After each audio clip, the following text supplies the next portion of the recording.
प्यारे बच्चों नमस्कार, कैसे हैं आप सभी।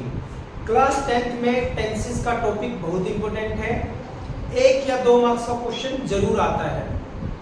और टेंसेस के यदि आपको बेसिक्स के वीडियो देखने हैं तो डिस्क्रिप्शन बॉक्स में लिंक में शेयर किया हुआ है, आप उस पर क्लिक करें, उसको देखें। कम से कम 10 से 15 ऐसी वीडियोस मैंने बनाए हुए हैं tenses, only on the tenses जो आपके बोर्ड एग्जामिनेशन में आते हैं 10th क्लास में।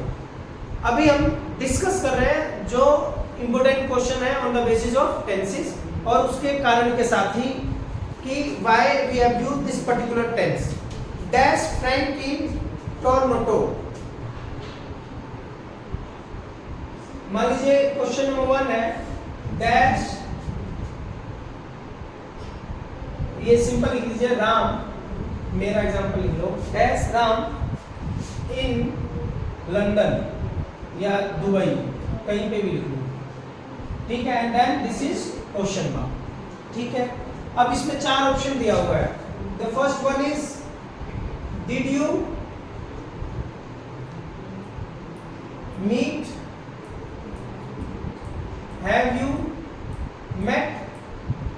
बस ये 2 लिखूंगा, उसके बाद आपको समझा दूंगा कि राइट आंसर हम कैसे चूज करेंगे। They are asking dash Ram in Dubai. अब हमसे कोई पूछ रहा है कि क्या आप दुबई में राम से मिले थे। किस टेंस की बात होगी? This is about past tense. कौन सी टेंस की बात होगी? Past tense. तो anything which have been done in past, तो उसके लिए क्या आएगा? डिड आएगा। क्या आएगा? डिड। और हमेशा याद रखेंगे always did plus first form of the verb. Did के साथ हमेशा क्या आता है? First form of the verb. तो आप क्या लिखेंगे? Did you meet Ram in Dubai. समझ में आ गई बात? तो हमेशा याद रखना है कोई भी पास्ट टेंस का काम हो। और एग्जांपल लिख लेते हैं, ऐसे और एग्जांपल आपको बता देता हूं सो दैट याद रहे। डैश, यहां पे लिख दिया आई डैश राम, और यहां पे लिख दिया मैंने यस्टरडे। क्या लिख दिया? यस्टरडे। इसका मतलब क्या है? कल मैंने राम को देखा। बीते हुए कल की बात हो रही है। We are talking about past tense. तो जब भी past tense में आपको बात करना है तो you will use second form of the verb। और मान लो यहाँ पे ब्रैकेट में मैंने क्या लिख दिया? see। क्या लिख दिया? see। तो second form of see क्या आता है? saw। I saw Ram yesterday। कल मैंने राम को देखा। Is it clear? और क्या है? The thief dash, यहां पे आ गया ब्रेक इनटू। मान लो क्या आ गया? Break into the house yesterday. फिर से क्या आ गया? यस्टरडे। ये एग्जांपल्स आपके बोर्ड में आए हुए हैं, वही मैं बता रहा हूं। तो ये क्या आएगा? The thief. अगेन यहां पे यस्टरडे आ गया, is talking about past tense, बीते हुए कल की बात कर रहा है। तो फिर से यहां पे क्या आएगा? वर्ब की सेकंड फॉर्म। तो क्या आएगा? The thief. ब्रेक की सेकंड फॉर्म क्या होती है? ब्रोक इनटू, मतलब जबरदस्ती घुसाना, तोड़ के घुसाना। The thief broke into the house yesterday. ये चीज समझ में आ गई बात? Pause. Now the next question is, second part क्या है? He had a break after he dash for 2 hours. उसने ब्रेक लिया after he dash for 2 hours. तो जब भी आपको आ जाएगा फॉर 2 आवर्स, तो इसका मतलब ये क्या संकेत दे रहा है? लगातार। पहले वो लगातार चल रहा था, उसके बाद उसने क्या लिया? ब्रेक। तो इस प्रकार जब आता है तो हम कौन सी केसेस में आता है? फॉर और सिंस कौन से केस में आता है? प्रेजेंट परफेक्ट कॉन्टिन्यूअस या पास्ट परफेक्ट कॉन्टिन्यूअस। अब इसमें देखो कौन सा है? He had a break after he was walking, नहीं आएगा। He walked, past tense नहीं आएगा। He had been walking for 2 hours। Present perfect यही है ना भाई? Has been verb first form plus ing। लेकिन ये किसकी बात होगी? Had पहले लगा दिया है, बात चलेगी past tense की। और जब past tense में कर रहे हैं तो ये भी कौन सा आएगा? Past perfect continuous। Present का क्या सेंटेंस स्ट्रक्चर होता है? Has और have plus be plus first form of the verb plus ING, और इसका क्या होगा, पास्ट का क्या होगा, हैड। इन दोनों को रिप्लेस कौन कर देगा, had, been first form of the verb plus ING. Is it clear to everyone? और I have been living in Hisar for 10 years, for 10 years। तो ये कौन सा टेंस है, प्रेजेंट परफेक्ट कंटीन्यूअस। कभी भी एग्जांपल में आपको for 10 years आ गए और यहाँ पे आ गया since 2020 लिख दिया, मान लो मैंने, example is same, I have been living in Hisar since 2020।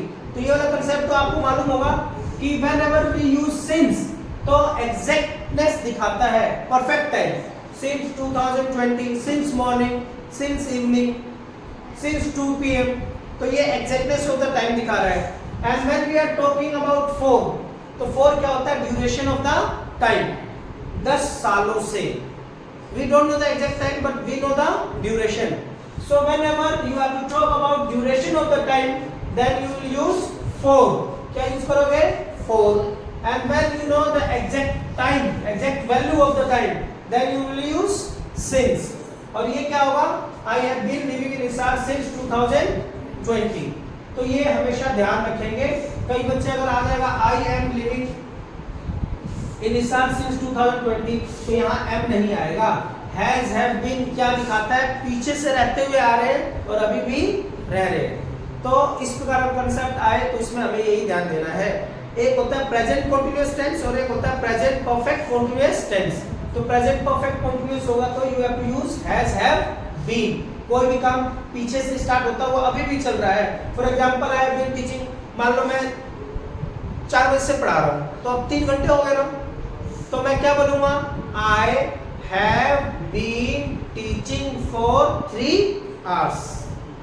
अगर मैं ये बोल देता हूँ I am teaching for 3 hours तो ये गलत हो जाएगा, ये गलत। आई एम टीचिंग, अगर केवल मैं इतना बोलता हूँ आई एम टीचिंग, अभी मैं क्या कर रहा हूँ, पढ़ा रहा हूँ, तो वो अभी के समय को दर्शाएगा। एम, इज, एम, आर जो होते हैं वो अभी अभी के समय को दर्शाते हैं। यू आर स्टडिंग, तुम अभी पढ़ रहे हो।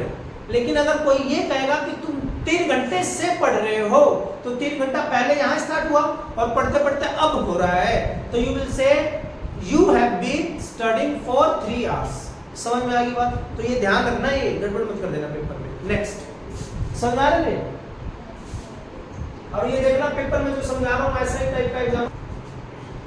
प्यारे बच्चों, अभी जो एग्जाम्पल समझाया, अब तुम मुझे बताओगे कि इसमें क्या आएगा।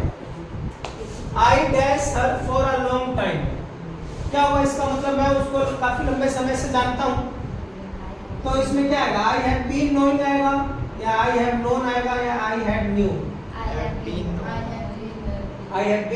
Knowing. Very good. As per rule, अभी जितना मैंने समझाया उसके अकॉर्डिंग यही आएगा, यही आना चाहिए।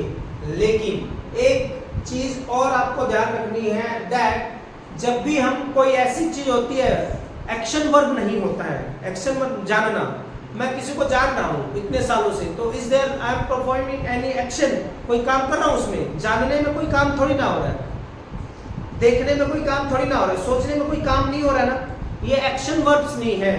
These are the verbs which are related to our skills, thinking, जैसे सोचने से हो गया, जिसमें कोई भी एक्शन वर्ब नहीं होता, परसेप्शन ऑफ आवर माइंड होता है। तो जब इस प्रकार के वर्ब्स आए जहां पे कोई एक्शन नहीं होता, you can never use this knowing। ing format हम वहां पे नहीं, थिंकिंग, नोइंग, लविंग, हेटिंग, ये सब नहीं होता है। जैसे मान लो अभी समर है, अब इसने मेरे को गुस्सा दिला रखा है, पढ़ के नहीं आया, तो मैं अगर इसको कहना है कि समर मेरे को गुस्सा आ रहा है, तो मैं इसको ये नहीं कहूंगा कि आई एम हेटिंग यू, कि मैं हेटिंग कर रहा हूँ। हेटिंग पेटिंग कुछ नहीं होता, क्योंकि हेट करना क्या है, ये मेरे किससे रिलेटेड है, मनोस्थिति से, है ना, मन से रिलेटेड है। एक्शन में कब आएगा, जब जाके इसको कूटूंगा, वो क्या हो जाएगा, एक्शन। तो कोई भी चीज जिसमें हम एक्शन नहीं कर रहे हैं, मनोस्थिति से रिलेटेड हो, तो उसमें हम ये नहीं कर सकते। आई बात समझे?